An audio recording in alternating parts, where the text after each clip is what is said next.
ఇప్పుడే జీ5 app download చేయండి. చూడండి మీ ఫేవరెట్ టీవీ షోస్ ఎప్పుడైనా ఎక్కడైనా. ఏంటి చేసిందంతా చేసి ఇప్పుడు మళ్ళీ కాకపడుతున్నావా? నీ నిజ స్వరూపం బయటపడేసరికి ఇంట్లోంచి ఎక్కడ పంపించేస్తారో అని భయపడుతున్నావా? ఒకరి శరణ మీద బతికే ఇప్పుడు కుళ్ళుతో ఇలాంటి పనులు చేయకూడదు జగదాత్రి. కూర్చున్న కొమ్మని ఎవరైనా నరుక్కుంటారో చెప్పు.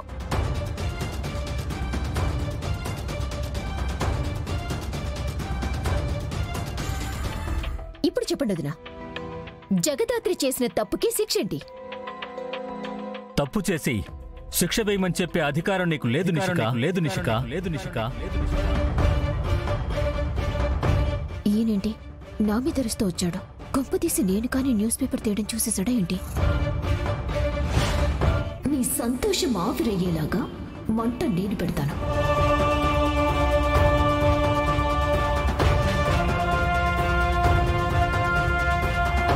అందరూ కిందుంటే నిషిగా ఎటు వెళ్తుందేంటి?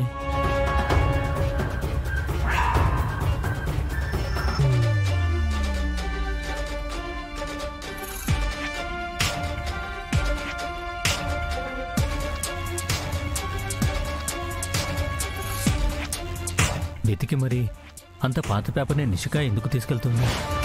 నేను తప్పు చేయడం ఏంటి మావయ్య? మీరిందాక హాల్లో లేరు కాబట్టి మీరు చూడలేదు. నేనక్కడ లేను కాబట్టే అసలు ఈ ఇంట్లో ఏం జరుగుతుందో చూడగలిగాను. ఆ పేపర్ తీసుకొచ్చింది నువ్వే, జగదాత్రికిచ్చింది నువ్వే.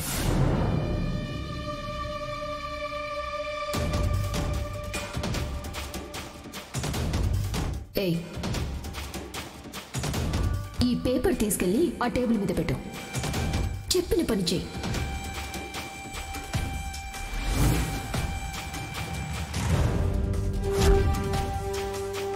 మాధురికి షాపింగ్ అంటే చాలా ఇష్టం అండి.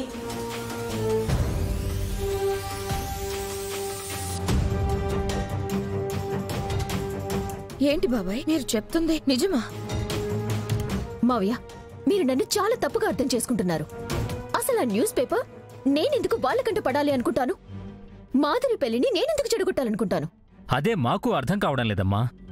నిన్ని ఇంట్లో కోడలిగా కంటే కూతురిగా అందరూ ఆహ్వానించారు, ఆదరించారు, ప్రేమని పంచారు. కానీ నువ్వు ఈ ఇంటి పరువు ఎందుకు తీయాలనుకుంటున్నావో మాకు తెలియడం లేదు. నేను పేపర్ కోసం వెతుకుతూ ఉంటుంటే నా చేతికి తెలియకుండా వచ్చేసుంటుంది. అక్కడ సడన్ గా మాధురి గురించి పేపర్లో వచ్చిన న్యూస్ చూడగానే కోపంతో జగదాత్రిని తిట్టాను. అంతేకాని నేను కావాలని చేయలేదు మావయ్య. నువ్వు చెప్పేది నిజం అవ్వాలని కోరుకుంటున్నానమ్మా. ఎందుకంటే అమ్మ తర్వాత అమ్మ అని వదిన్నే అంటారు. మాధురికి నువ్వు అమ్మతో సమానం.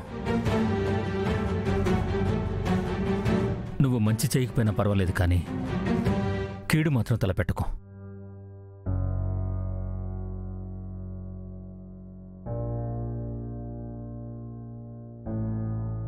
జీ5 యాప్ డౌన్లోడ్ చేసి అన్ని ఎపిసోడ్స్ పూర్తి ఉచితంగా చూడండి.